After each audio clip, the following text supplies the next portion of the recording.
Well, county officials are taking action to denounce hate directed at the Asian American Pacific Islander community. But as ABC 10 News reporter Marie Coronel shows us, advocates say that's only a first step.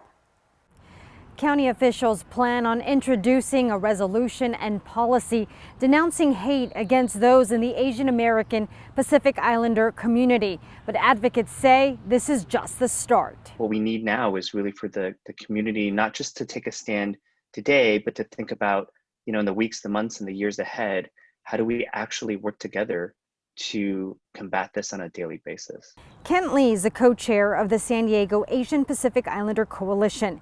He believes recent attacks across the country have shed light on this hate, but he adds much of this way of thinking was already there. Even before the pandemic had hit our county and our city, just already knowing that the biases and the stereotypes that were coming from a lot of the rhetoric was already impacting how people were being perceived.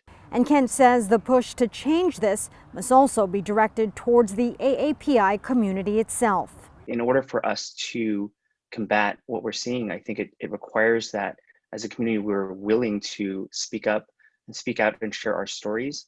And even if that is not perhaps what we've been taught. And while community activists are grateful elected officials seem to be paying more attention to the problems, those like Corinne Macapugay say it will take more than just that to tackle this issue. So what we need people to do from all communities is to not be afraid to have these conversations, to challenge others when they witness any types of hate. Marie Coronel, ABC 10 News.